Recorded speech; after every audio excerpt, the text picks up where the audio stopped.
They say money changes everything, but does it really reveal who we are?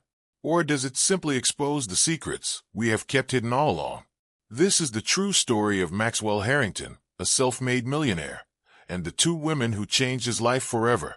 One was his devoted pregnant wife, Ariana, who believed in his dreams from the very beginning. The other was Felicia Morgan, a mysterious mistress who crossed the line the moment she got her hands on his gold-rimmed credit card. What followed was a storm of lies, financial betrayal, and shocking consequences that no one saw coming. Get ready for a gripping tale of deception, money, and justice. Maxwell Harrington was no stranger to ambition. After all, he built his fortune from the ground up, starting with a scrappy marketing agency in his early 20s and expanding into real estate investments that made him a multimillionaire by the time he turned 35. Married to Ariana, a former paralegal who supported his hustle from the days of cheap ramen dinners, Maxwell seemed to have everything. Their life was filled with luxury galas and heartfelt Sunday brunches with close friends. In every photo, they looked like two people deeply in love, their eyes shining with shared dreams. Ariana's pregnancy arrived like a bright star in an already glowing sky. After years of trying, the couple was finally expecting their first child. Maxwell was overjoyed. He wanted a family legacy, someone to carry forward the Harrington name. Ariana glowed with the promise of motherhood, imagining a stable, loving home for their baby girl. But stability is often an illusion. Beneath the surface, Maxwell's hectic lifestyle pulled him in too many directions. Late-night meetings, international calls, and spontaneous networking events became routine. Ariana, at first understanding, began to worry about his constant exhaustion and the hollow look in his eyes whenever he rushed from one appointment to the next.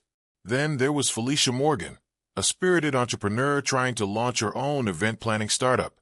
She first crossed paths with Maxwell at an exclusive charity fundraiser for local youth programs. She was not there as a guest, but as part of the organizing team. A brief conversation about lighting arrangements turned into a long discussion about their mutual love of business. Maxwell was intrigued by Felicia's energy. She listened to him with rapt attention. There was something intoxicating about her ambition, a reflection of his younger self that he found difficult to resist. Late-night coffee chats became routine. Although Maxwell assured himself it was all professional, the lines quickly blurred. One evening, Felicia admitted that she had major debts holding her back. Maxwell, driven by his usual generosity, offered financial advice. Over time, that became something more. It was a slippery slope. Soon, texts were flying back and forth at all hours, and Maxwell found himself torn between excitement and guilt.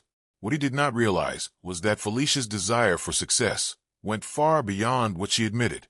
She saw Maxwell as a gateway to a life she believed she deserved, and so began the descent into a tangled web of deception. Ariana's life revolved around nurturing the new life growing inside her. She spent her mornings reading pregnancy books, her afternoons planning nursery designs, and her nights waiting for Maxwell to come home. As the months passed, her belly grew with promise, yet she could not ignore the widening distance in her marriage. Maxwell was away more often. Business, he claimed. Always business. But Ariana was no fool. She had worked in a law firm before and knew that subtle changes in someone's habits often pointed to deeper trouble. The hushed phone calls, the random late-night texts, the way Maxwell sometimes drifted off in the middle of conversation as if his mind were somewhere else. It all formed a puzzle she dreaded putting together. One afternoon, she reached out to her old friend John Smith, a reliable family attorney from Redwood City, who had handled some of Maxwell's real estate deals in the past. John knew the Harringtons personally. He had been to their home for holiday parties and had seen how Ariana always had Maxwell's back, even in the toughest times. She did not directly say she suspected an affair. Instead, she spoke about protecting their assets, especially now that they had a child on the way. John, ever the professional, offered solid guidance, suggesting prenuptial contract reviews, estate planning, and ways to protect the child's financial future. Ariana nodded, her face tense with anxiety. Across town, Felicia pushed forward with her budding romance with Maxwell, though she disguised it as a professional partnership. She invited him to tours of elite event venues, introduced him to potential clients who fed off his success, and kept him close at every opportunity. She glowed whenever she introduced Maxwell as her investor. The truth was, she had begun relying on his steady stream of money to cover her own expenses. Maxwell, enthralled by the excitement of it all, kept writing checks to support her growing venture. Eventually, Felicia realized his generosity had almost no limit, at least none she had yet encountered. Feeling emboldened, she made a decision that would send shockwaves through every corner of Maxwell's world. Without his knowledge, she quietly memorized one of his credit card numbers one night when he was distracted and had left a glossy platinum card on the bar counter. To her, it felt like the final step in claiming the life she believed she deserved. Ariana kept moving through her days, unaware of the storm gathering around her. She had no idea another woman had set her sights not only on her husband's heart, but also on his wallet. That boldness would trigger a chain reaction no one could have predicted. It happened in a single reckless moment. Felicia, filled with confidence, placed an online order for a designer handbag using Maxwell's platinum card number. She told herself it was a small expense compared to his wealth. Besides, wasn't she contributing to his happiness by being his muse, his companion, his spark in an otherwise dull life? The handbag was her reward for all her effort, or so she justified it. But the thrill of that dishonest purchase was so intoxicating that she did not stop there. Within days, a string of luxury transactions followed: designer shoes, premium skincare products, hotel reservations for supposed business meetings. Each time, Felicia felt a rush of power. She convinced herself Maxwell would not notice a few thousand here and there. After all, he never seemed concerned about money. That was until Maxwell's longtime accountant, George Whitmore, noticed the discrepancies. George was a detail-oriented man who had managed Maxwell's accounts for nearly a decade. He believed in accountability, especially given Maxwell's complex financial portfolio. When George spotted unusual spikes on the credit card statements, charges that did not match Maxwell's normal spending habits, he became alarmed. Quietly, he brought the issue to Maxwell's attention. At first, Maxwell dismissed it. He thought it might be some business-related expense he had forgotten about, or perhaps Ariana's nesting purchases for the baby. But after a few weeks, the charges grew too large to ignore. Unease twisted in his stomach. He confronted Felicia, who quickly spun a story about urgent business obligations, emergency expenses, and investments. Maxwell found himself trapped in a moral quandary. On one hand, he felt betrayed that she had used his personal card without direct permission. On the other, he was flattered that she depended on him, which fed the secret bond he had allowed to grow. For a moment, Maxwell hesitated. Should he cut her off? Or should he continue letting her draw from his finances in order to preserve their illicit relationship? Rationally, he knew it was wrong. Emotionally, caught up in Felicia's allure, he could not break free. He reluctantly allowed continued use of the card, though they verbally agreed on certain limits. What Maxwell did not know was that Ariana had reached her own breaking point. She had overheard cryptic calls and seen fleeting texts with Felicia's name flashing on Maxwell's phone. Her heart clenched, but her maternal instincts and need for self-preservation kicked in. She decided she had to protect her unborn child at all costs. She called John Smith again, asking about stronger financial safeguards. Something told her she needed to prepare for the worst. Ariana had always trusted the quiet rhythm of her household finances. Although Maxwell handled the investments and met with the accountant, Ariana, ever the meticulous former paralegal, reviewed their joint account every week. It was a small habit she rarely mentioned, just one more way she cared for their future, especially with their baby girl due in a few months. But that morning, something felt wrong.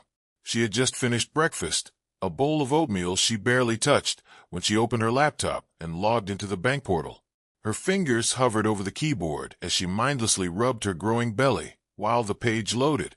Her eyes moved across the screen and then stopped cold. A charge for nearly $800 at a luxury salon in Felicia Morgan's zip code. Ariana stared, her breath catching. It was not the amount that hurt.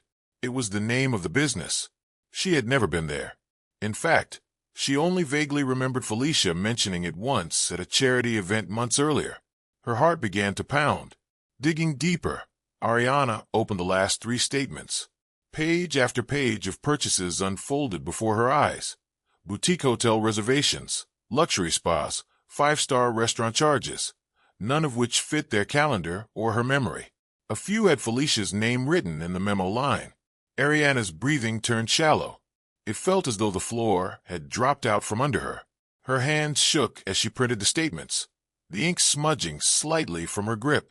Suddenly, all the late-night calls, the mood swings, the tired lies disguised as meetings made sense.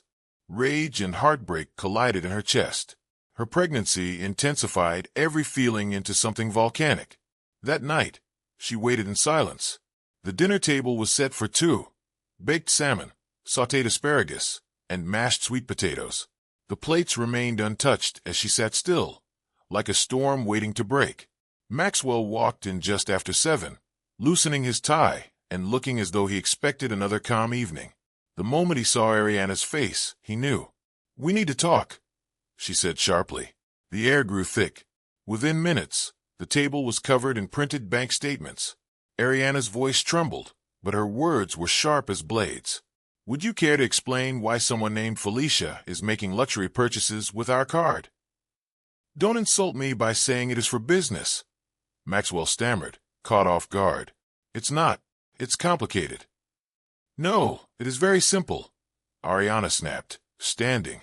"You let your mistress treat our accounts like her own personal piggy bank, while I am here, carrying your child." Maxwell's eyes dropped to the floor. It was never supposed to happen like this. She needed help. Help. Ariana laughed bitterly. "So now help means designer shoes and hotel rooms? Tell me, Maxwell, how many nights did you stay in those hotel rooms?" He opened his mouth, then closed it again. For the first time, he had no polished explanation, no half-truth to lean on. His silence answered everything. Ariana turned away, one hand on her belly, as if shielding her daughter from the ugliness unraveling in their home. "I gave you everything," she said. "I stood by you when we had nothing, and now you are handing our future to a woman who saw you as a walking ATM." Maxwell moved toward her, but she stepped back. Her body trembled, not from fear, but from a strength she had not known she possessed. "Don't," she warned. That night, after Maxwell retreated to his office in defeat, Ariana made a phone call that changed everything. Her voice shook only once at the start. "John, it is Ariana. I need you." John Smith, the trusted family attorney, who had felt like a big brother to her since law school, listened calmly as she explained what had happened. "I want every account frozen," she said. "Steady now. Not just the joint ones. If there's any way to stop him from funneling more money to her, I want it done immediately." John was quiet for a moment. "You are not filing for divorce?" "Not yet," Ariana whispered, "but I am protecting myself and my child." Within 24 hours, emergency legal measures were underway. Ariana had every right under community property laws and spousal protections to limit access to shared funds if marital misconduct threatened their financial stability. John moved fast, drafting temporary injunctions, initiating asset transfers into irrevocable trusts, and locking down the family's most liquid holdings.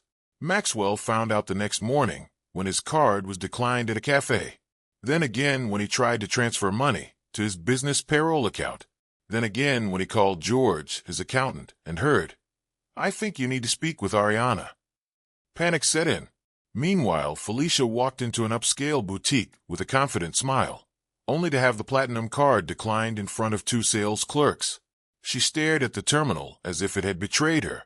"Run it again," she demanded. The second attempt failed as well. Felicia left red-faced, already texting Maxwell in a frenzy. Back home, Ariana sat in the nursery, staring at the tiny crib they had bought together. She rested a hand on her swollen belly and whispered, "I will never let anyone take from you what is rightfully yours, not even your father." The war had begun, and this time, Ariana was ready to fight. In the aftermath of the financial freeze, Maxwell stood on shaky ground. His company, Harrington Enterprises, depended heavily on cash flow. Investors watched with growing concern as rumors spread about the sudden paralysis in his accounts. Maxwell scrambled to control the damage. He scheduled meetings with key stakeholders, assuring them it was a domestic issue, that his finances were secure and his real estate holdings remained intact. Still, the atmosphere of panic lingered. Banks do not freeze accounts for no reason, and word spreads quickly in high-net-worth circles. Felicia was panicking too. She had built her event planning startup on the assumption that Maxwell's support would continue. Without it, vendors demanded payment. Clients began questioning her reliability. Felicia called Maxwell over and over, leaving desperate voicemails, some tearful, some furious. When she finally cornered him outside his office, her voice shook with rage. "You promised to back me. Now you have left me hanging." Maxwell rubbed his temples in frustration. There was no easy solution.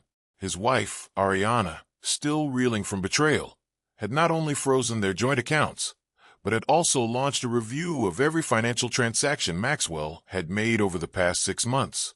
Her attorneys filed preliminary motions in court to protect marital assets in anticipation of possible divorce proceedings. Amid the chaos, Ariana wrestled with a storm of emotions. She felt betrayed, but she also worried for Maxwell's business. More than anything, she feared what all this stress might be doing to her unborn child. Late one night, she lay awake with a hand over her stomach, tears sliding down her face. She remembered the earliest days with Maxwell, when they scraped together rent and celebrated their first investment success with inexpensive champagne. How did they end up here? How could someone she once knew as loving and devoted betray her so casually? At that moment, Ariana made a vow. If there was any chance of saving her marriage, Maxwell would have to earn it. She could not stand by while Felicia, this calculating mistress, tore their lives apart. Ariana decided to meet Felicia. It was a bold move, maybe even dangerous for her emotional health, but she felt it was necessary. She needed to look her husband's mistress in the eye and see exactly what kind of woman had so brazenly hijacked their finances. Maxwell, when he learned of Ariana's plan, tried to talk her out of it. He wanted to protect her from more stress, but in truth, he feared what Felicia might say. The stage was now set for a tense emotional showdown, a meeting that could either begin the path to redemption or ignite a final destructive confrontation. Ariana chose the cafe carefully, a high-end place tucked away on a tree-lined block in Menlo Park. Elegant but understated, it had soft jazz, white marble counters, and polished staff who knew better than to interrupt when emotions ran high. She wanted neutral territory, not just for safety, but to steady herself. The thought of confronting Felicia Morgan, her husband's mistress, the woman who had siphoned money from their marriage like a parasite, felt unreal. But Ariana was not there for a fight. She was there for clarity. She arrived 15 minutes early, dressed with quiet authority in a black maternity dress that hugged her belly, her hair pulled back into a simple bun. She wore no jewelry except her wedding band. Her makeup was light but sharp. She was not there to impress. She was there to send a message. She ordered chamomile tea and took the corner table with her back to the wall, so she could see the door. Her hands fidgeted over the manila folder tucked inside her purse, holding printed statements, notes from John Smith, and highlighted proof of Felicia's behavior. She hoped she would not need them. She hoped the conversation would be civil, brief, and precise. At 11:17 a.m., Felicia arrived. She swept in like someone used to taking up space. Wrapped in a powder blue blazer Ariana suspected had been paid for with Maxwell's card. Oversized sunglasses covered her eyes until she removed them, revealing an expression that was hard to read. She looked Ariana up and down, perhaps expecting someone more fragile, more afraid. Instead, Ariana met her stare without flinching. Felicia sat down with a half-smile that never reached her eyes. "Ariana, you look well." "I am pregnant," Ariana said flatly. "I look how I feel, exhausted and betrayed." Felicia slipped into the chair across from her and crossed her legs. "Look, I did not come here to be scolded." "Good," Ariana replied, folding her hands. "I did not come here to scold. I came to understand how a woman could look another woman in the eye and still justify stealing from her." Felicia gave a soft, offended scoff. "I did not steal anything. Maxwell offered." "He did not offer his credit card," Ariana cut in. You took it. You memorized the number while he was not looking. That is theft, Felicia. Plain and simple. Felicia shifted in her seat. Maxwell knew I needed help. I was trying to build something for myself. He did not say no when the statements came in. That is not theft. That is consent by silence. Ariana blinked slowly, trying to remain calm. Her heart was pounding, but she kept her voice level. You really believe that? That because he did not stop you fast enough, it became yours to take? Felicia leaned in slightly. Ariana, let us not pretend you and Maxwell are some perfect fairy tale. He came to me. He confided in me. You think I seduced him. He was already slipping away. Heat flashed through Ariana, but her face stayed composed. My husband may have lost his way, but you lit the path. Do not flatter yourself. Felicia straightened, jaw tight. Why did you really want this meeting? You already froze the accounts. You humiliated him. You destroyed my business. What else do you want? Ariana took a deep breath. I wanted to see what kind of woman you are. I wanted to look into the eyes of the person who knowingly walked into a marriage and helped rip it apart while pretending it was business. For a moment, Felicia's confidence wavered. She reached for a cappuccino and took a long sip. Then came the line Ariana would never forget. You are trying to hold on to something that is already slipping through your fingers. You think freezing his accounts and playing the legal card will make him love you again. It will not. If he wanted to stay, he would not have left in the first place. The words hit hard, but Ariana refused to react outwardly. She leaned in just a little. I am not trying to win Maxwell back. I am trying to protect my child from the fallout of your recklessness. That is the difference between us. You see love as a weapon or a transaction. I see it as responsibility. Felicia looked away for the first time. Ariana reached into her purse and pulled out a single sheet of paper. A transaction record for a $2,500 handbag. This, she said, is what you traded your dignity for. You are not building a business, Felicia. You are burning bridges with expensive matches. Felicia's lips parted, but no words came out. Ariana stood slowly, sliding the paper back into her folder. Her legs trembled, but she lifted herself with poise. Looking down at Felicia, she said in a calm, cutting voice, You have days left, maybe weeks. But this ride is ending, Felicia. And when it does, you will look back and wonder how it all fell apart. Let me save you the suspense. It started the moment you saw another woman's life and decided you deserved it more. She turned to leave, then paused. Oh, and one more thing. If you try to retaliate through the media or through lawyers, remember this. I am a woman with nothing left to lose and everything left to protect. Ariana did not wait for a response. As she stepped out into the California sun, the heat hit her like a cleansing fire. Her hands trembled slightly and her heart raced, but she kept walking, one foot in front of the other. That chapter was closed. Whatever came next, divorce, custody chaos, or something else entirely, she would face it head on. The fight was no longer just about a man. It was about a future, and no one was going to steal that from her. Back in his office, Maxwell faced a quiet revolt among his own employees. Word had spread that multiple department budgets were locked up because Ariana had effectively frozen the company's primary accounts. Some staff whispered that Maxwell had been distracted by a scandalous affair, while others worried about job security. The corporate atmosphere turned tense, overshadowing the once celebratory environment where major deals were closed almost daily. On top of that, Felicia's event planning startup began to collapse. She had used Maxwell's name to secure vendor contracts, but without a steady flow of money, those deals fell apart. Angry suppliers threatened legal action. Clients canceled upcoming events, refusing to pay her retainers since she no longer had the funds to execute the lavish galas she had promised. Alone in his corner office, Maxwell stared out the panoramic window, watching the skyline blur into a hazy pattern. Regret gnawed at him. He replayed every decision, every flirtatious coffee meeting, every secret call with Felicia. Guilt sat on his chest like a stone. For all his business skill, he had allowed a reckless affair to threaten not only his marriage, but also his reputation and the livelihoods of the people who worked for him.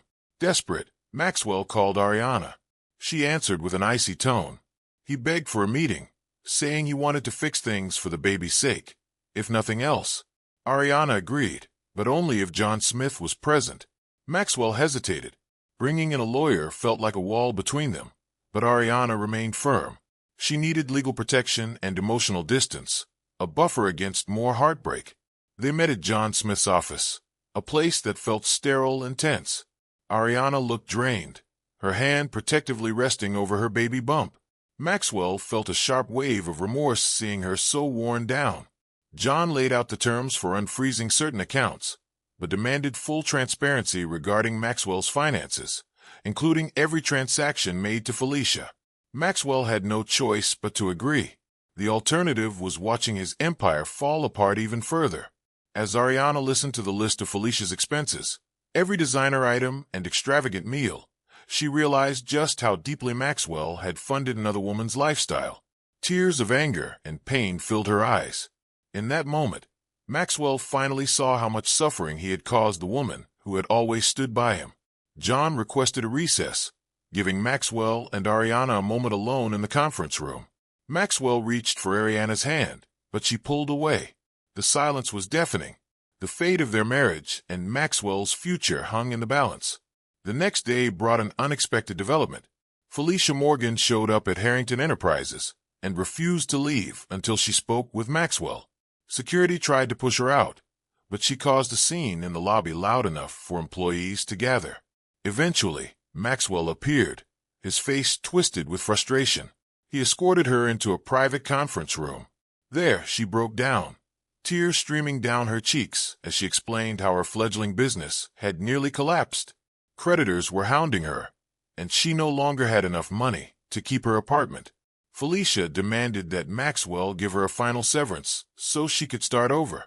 Her tone, half desperate and half threatening, suggested she might go public with their affair if he did not comply. Maxwell was stunned. The woman who once charmed him with her ambition now revealed a manipulative streak, far darker than he had imagined. Cornered, he felt anger surge through him. "This has to end," he hissed. "I have nearly lost my wife, my child, and my business over this. I cannot give you any more." Felicia threatened to contact tabloids and shred his reputation with interviews and leaked messages. Maxwell, aware of the fallout, refused to budge, but he did offer a small settlement to help her move out quietly and drop any blackmail threats. What he did not know was that Ariana, after hearing rumors of Felicia's dramatic arrival, had come to the office to confront him. She accidentally overheard part of the conversation through the partly open conference room door. As she listened to Felicia's threats and Maxwell's desperate attempts to clean up the mess, Ariana felt a strange mix of pity for Maxwell and a hardened resolve to protect herself.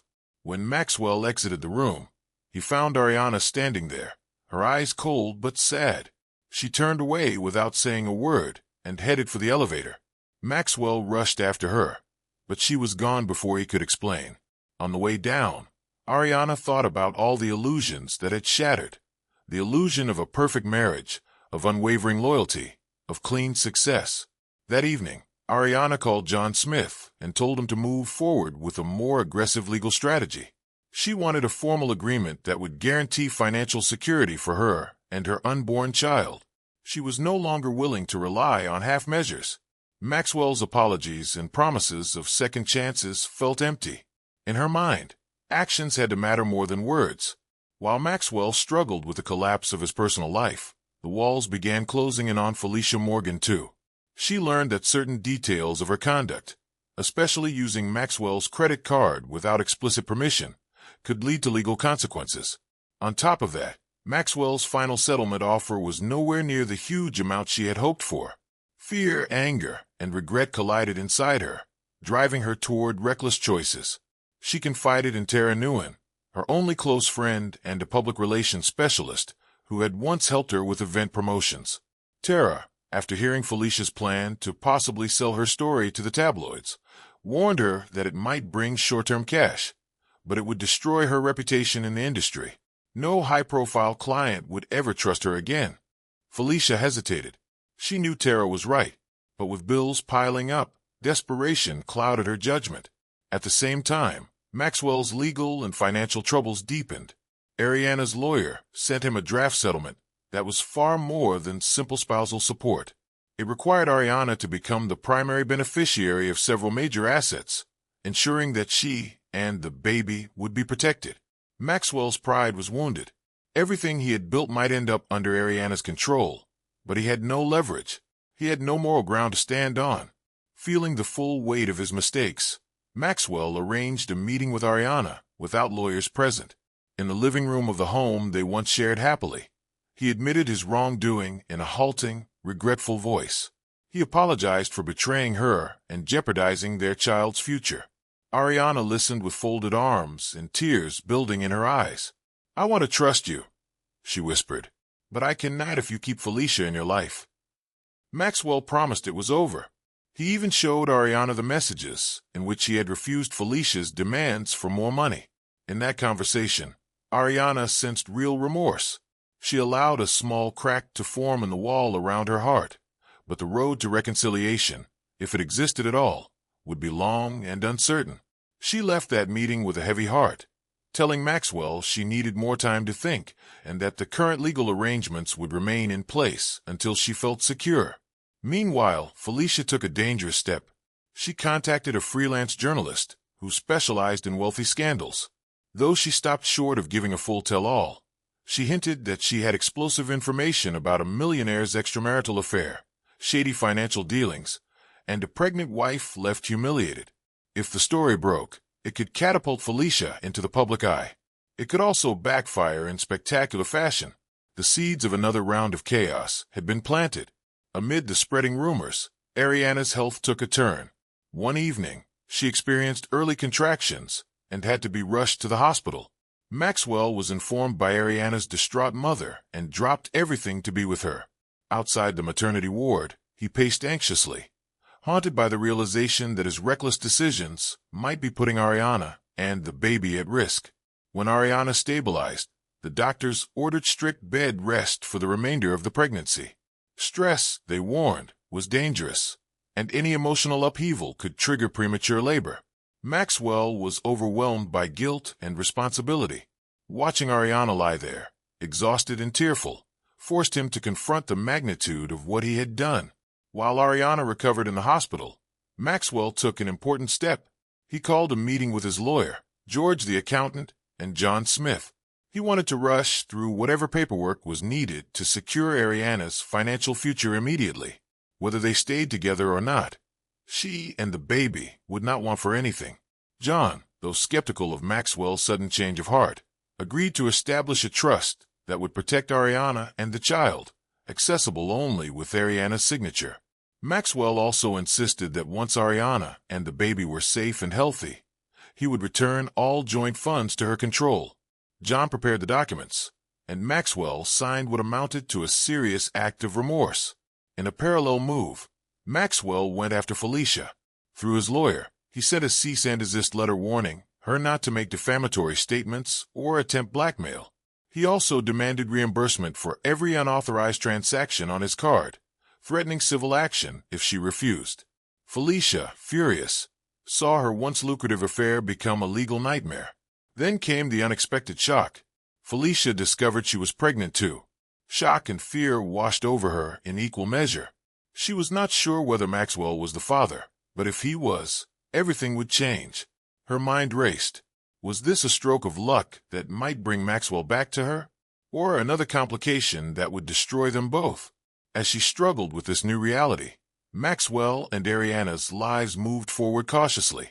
Ariana remained in the hospital, fighting both physical weakness and emotional pain.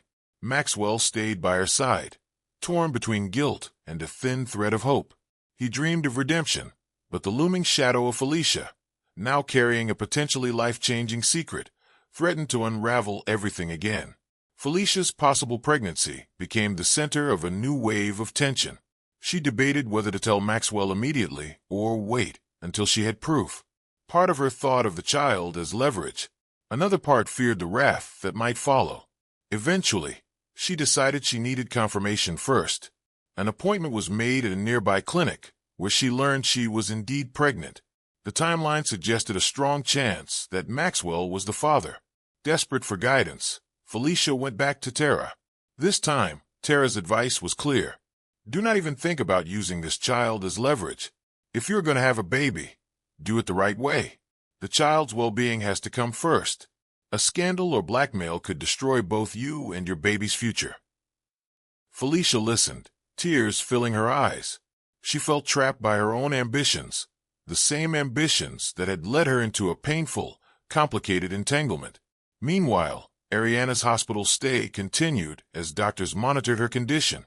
Maxwell rarely left her side. He slept in a chair near her bed, held her hand whenever she woke from restless sleep, and read baby books aloud in a shaky voice that betrayed his nerves. For the first time in a long time, he seemed to rediscover the man Ariana had once fallen in love with, a man of tenderness, not pride. Ariana, exhausted, struggled with conflicting feelings. Part of her wanted to give Maxwell another chance, especially now that he had taken steps to secure her future. Yet every time she closed her eyes, she saw Felicia spending their money, mocking her in the cafe, and demanding more from Maxwell. The betrayal felt like a cold dagger buried in her chest, and she was not sure it could ever be fully removed. Then Felicia sent the text that changed everything. "We need to talk. I'm pregnant." Maxwell's face went pale as he stared at the screen. He stepped out of Ariana's hospital room and called Felicia. Her voice trembled as she revealed she was about 7 weeks along. Maxwell's mind spun. Ariana was in her 3rd trimester, nearly ready to deliver. The timing felt painfully cruel. 2 pregnancies, 2 completely different worlds, and one man caught in the middle. Fear flooded him. How would Ariana react? Would this destroy any chance of saving the marriage? And what about Felicia? Would she use the pregnancy as a weapon, or try to handle it quietly? One thing was certain. No matter what he wanted, another life was now at stake. He had to step up, or he risked failing not just Ariana and his unborn child, but Felicia's too. The revelation came like a thunderclap. Maxwell found himself juggling 2 crises. On one side was Ariana, fragile, hospitalized, and deeply hurt. On the other was Felicia, desperate, pregnant, and capable of drastic action. Feeling cornered, Maxwell confided in his close friend and business partner, Marcus Reynolds. Marcus had known him since college, and was one of the few people Maxwell trusted completely. In a tense conversation in Maxwell's office, Marcus said, "Man, this is beyond complicated. But you need to be honest with Ariana. Even if it breaks her heart, she deserves the truth." Maxwell nodded, guilt tightening around him like a vice. Gathering every ounce of courage, he returned to the hospital. Ariana was propped up with pillows, reading a brochure about newborn care. He sat beside her and gently held her hand. Slowly, he told her everything. Felicia was pregnant, and although he was not 100% sure the child was his, the timing made it likely. He expected tears or outrage, but Ariana's response was eerily calm. She listened, closed her eyes for a moment, and then said, "I cannot do this right now. Please, just let me rest." That night, Ariana barely slept. She stared at the ceiling, fear and fury twisting in her mind. The next morning, she called John Smith to ask whether there were any legal protections that could be put in place if Felicia really was carrying Maxwell's child. John explained that the situation could become complicated, especially when it came to paternal rights, child support, and custody. Ariana felt her world spinning again. Felicia was not handling it well either. She swung between defiance and despair. She thought about telling the tabloids about the pregnancy, but Tara's warning echoed in her head. For the first time, Felicia understood that going public would not solve anything. It would only drag more innocent people into the chaos, including the child she was carrying. Eventually, Felicia agreed to meet Maxwell again, this time without blackmail or inflated demands. She simply wanted clarity. Would he be involved if the child turned out to be his? What would that mean for Ariana? Maxwell made no promises except one. He would take a paternity test as soon as it was medically possible, and if the baby was his, he would provide support. But in the back of his mind, he knew that no matter how honorable he tried to be now, he might already have lost the one thing he valued most, Ariana's trust and love. All he could do was wait, and hoped time and fate might offer some path to redemption. As the weeks passed, Ariana was discharged from the hospital under strict bed rest orders. She returned home to a house that felt both familiar and strange. The nursery was still decorated in soft pastel colors, a hopeful sign of the new life soon to come. Yet every corner of the house seemed haunted by betrayal. At Ariana's insistence, Maxwell moved into the guest room. Their interactions were polite but distant. He handled chores, brought her medication, and tried to keep stress to a minimum. Still, the unspoken tension between them hung like a chasm. The only thing holding them together was their shared concern for the baby's impending arrival. One afternoon, Ariana's mother, Helena, came to visit. Helena was warm and comforting, and Ariana found brief relief in her familiar embrace. Helena spoke honestly. "I cannot tell you what to do," she said, "but I can tell you that life is too short to live in bitterness. Whether you forgive Maxwell or not, focus on your health and the baby's." Ariana sobbed into her mother's shoulder, torn between lingering love for Maxwell and the sharp sting of betrayal. Elsewhere in town, Felicia struggled with morning sickness and an increasing sense of isolation. She had cut ties with most of her professional contacts, humiliated by her downfall. She rarely left her small apartment, which she could barely afford. Maxwell's limited financial support helped with prenatal vitamins and doctor visits, but nothing more would be settled until a paternity test confirmed the father. Eventually, Felicia scheduled the test when she was far enough along. Maxwell complied, sneaking out from Ariana's watchful eye for the hospital appointment. Days later, the results arrived by courier at Felicia's door. Her hands shook as she opened the envelope and read the words that would either bind her to Maxwell forever or free her from his life. The result: 99.9% probability of paternity. Maxwell was the father. Shaken, Felicia called him immediately. He answered, bracing himself. When she confirmed the result, he felt both dread and duty. He had no choice now but to tell Ariana, and even the thought of that conversation made his stomach knot. The reality that he would soon have 2 children, one inside a marriage on the verge of collapse and another with a mistress he was no longer sure he even liked, was almost unbearable. The paternity confirmation set the final gears of fate into motion. Life was about to become even more complicated. It was 3 days before Ariana's due date when Maxwell delivered the terrible news. Felicia's test confirmed the baby was his. Ariana listened in stunned silence, her face going pale.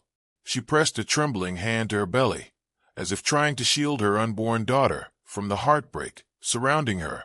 The emotional strain was too much. That very night, she went into premature labor. Her body was seized by fierce contractions. A panicked Maxwell rushed her to the hospital.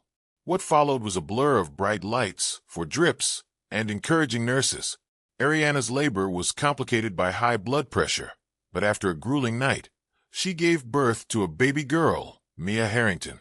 The moment Maxwell held his daughter, something seismic shifted inside him. An overwhelming wave of unconditional love washed over him, followed immediately by crushing remorse. He made a silent promise to his newborn child that he would become a better man. But the miracle of birth did not erase the realities waiting outside the hospital.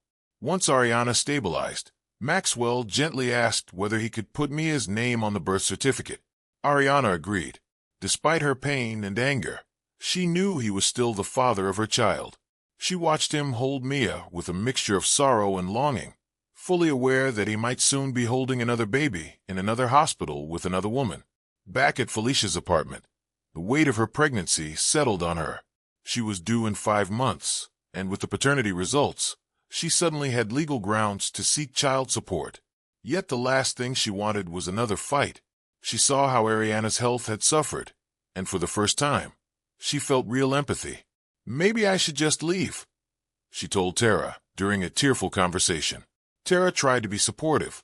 "If you do, do it for the right reason, your baby's well-being, not just to escape guilt." In the days after Mia's birth, Ariana's decision became clear. She asked Maxwell to move out. She needed space to heal and time to figure out her next steps without the constant reminder of betrayal. Maxwell complied, renting a small penthouse suite across town. He visited Mia regularly, but always with restraint. Every visit was painful, yet precious. He longed for Ariana's forgiveness, but the distance in her eyes told him that his penance was only beginning. Outside the hospital, life went on. Traffic moved, people laughed in cafes, and the world turned on, oblivious to the private chaos of three tangled lives. Somewhere in that chaos, Maxwell clung to the hope that one day Ariana would see a man worthy of redemption. But for now, the consequences of his affair and the unborn child with Felicia defined the grim reality he could not escape.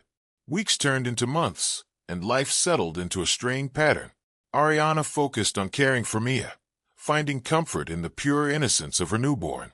She hired a part-time nanny to help when single-handed motherhood became too overwhelming. Maxwell, meanwhile, juggled fatherhood visits, damage control at Harrington Enterprises, and Felicia's pregnancy.